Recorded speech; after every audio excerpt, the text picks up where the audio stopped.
IHE is always looking for new members. Membership that is varied in expertise, background, and location just leads to better standards. So if you work in healthcare at all, you have something to contribute. A little bit more about IHE. So the work of the ITI domain is sponsored by these two organizations. One is based in North America and the other one is based in Europe. It's really a global committee, international committee, really, in fact. We've got members from the Planning and Technical Committee come from all over the globe. And if you want to expand the list, we'd be happy to have you join us. Thank you. Okay, so here is the IHE development cycle. Going clockwise from bottom left, first, proposals are called for. After voting, a list of work items is developed for the year. This is says 1 to 5 months process. It's about right. Work items go through several months of development afterwards.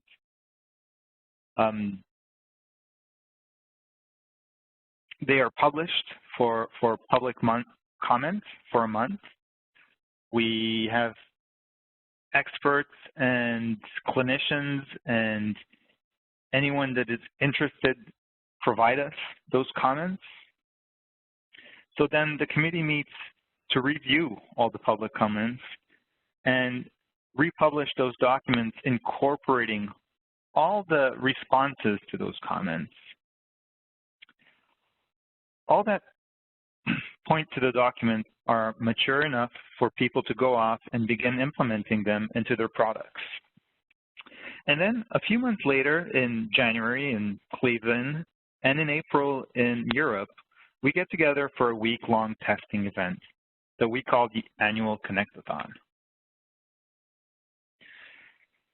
After that, there's a huge opportunity to showcase your products at the HIMSS annual conference at the Interoperability Showcase.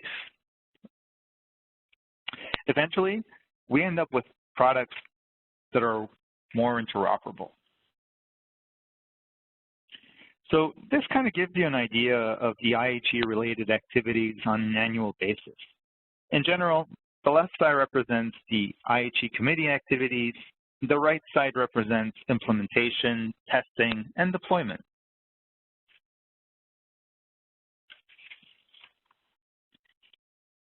So this is kind of the time frame that is in our current publishing year. So right now, we're in the call for proposal stage. It opened on August 1st, and it ends on September 22nd. So if you've got a use case that you need help solving, that you think interoperability would help facilitate, there's a template out there where you can describe it, and you present it to the planning committee. The planning committee gives you some feedback on how to help you improve the template if it's required, or the way that you're exposing your use case. But really concentrate on solving a problem at this stage before it becomes a profile. Once we've defined a profile from the use cases that were submitted, we begin selecting which profiles we can actually work. There's a certain amount of volunteers involved in the committee, and there's only so much work we can actually do within 1 year. So depending on the number of volunteers and the amount of profiles, there's unfortunately some profiles that need to be put aside, but then there's also profiles that are picked for actual implementation. So planning committee selects these profiles and submits them to the technical committee, which then reviews them on a technical standpoint, on standards review, and makes a final decision on which ones can be implemented.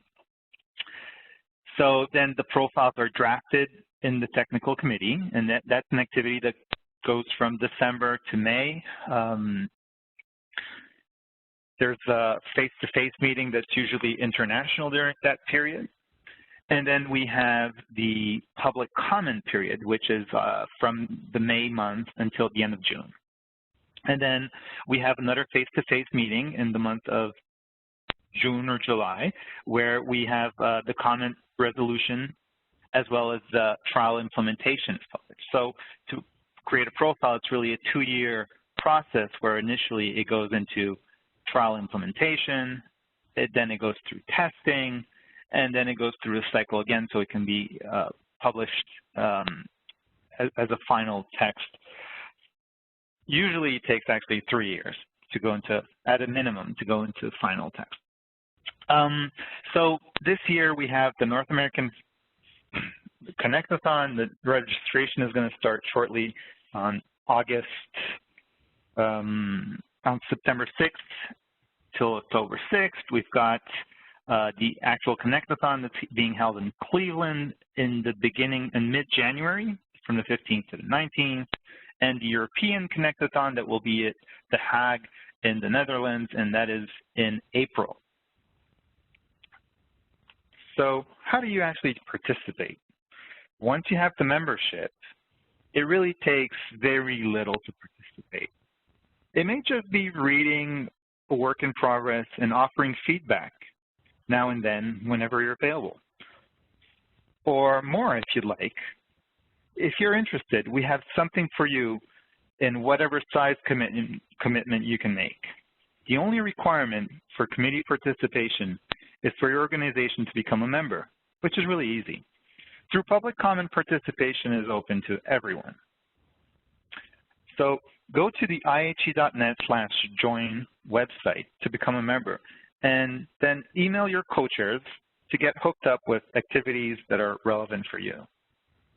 So participation comes in different forms. We have teleconferences, email discussions, face-to-face meetings, and the public comment period. Okay, so all proposals are voted on by the planning and technical committees in November, and development begins immediately. Work groups are formed around each topic to develop a new profile. IHE members who are interested in monitoring or influencing the emerging profiles typically participate in the development of them. So we always need help and would love to have you.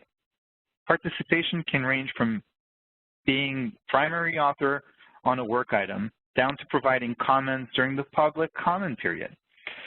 There is a whole range of depth in participation, and every little bit helps us. Of primary interest in North America are the North American Connectathons, and then the HIMSS Interoperability Showcase.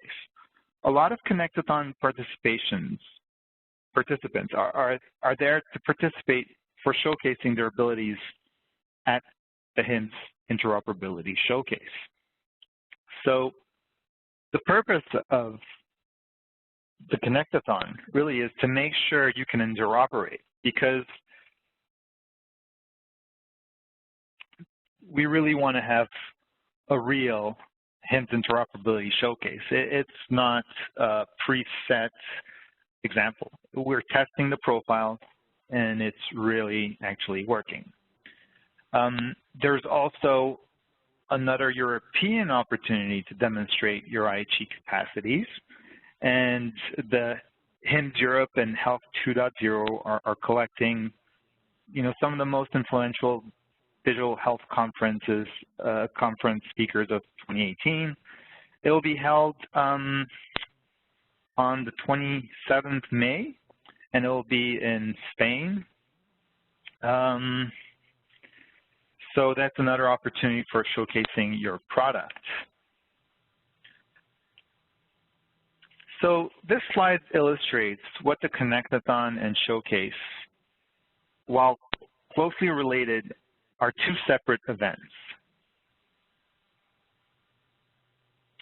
If you plan on demonstrating in the showcase your IHE capacities, you must successfully test in the Connectathon as a prerequisite. But you can only do Connectathon if you don't want to do the interoperability showcase. And each event has separate registrations, fees, contacts, and management.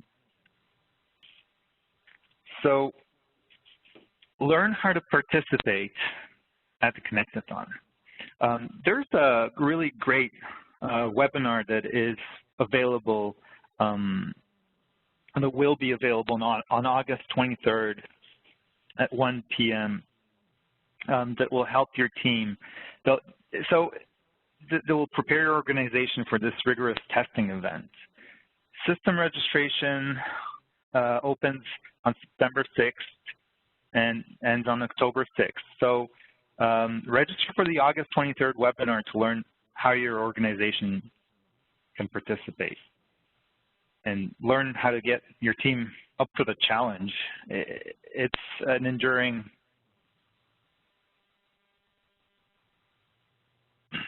event. So the 18th IHE European Connectathon will be held in The Hague in the Netherlands, and this will be held on starting 16th of April, and I have it until the 18th, but it's until the 20th of April. There is more information on following these links, so after the webinar, please don't hesitate.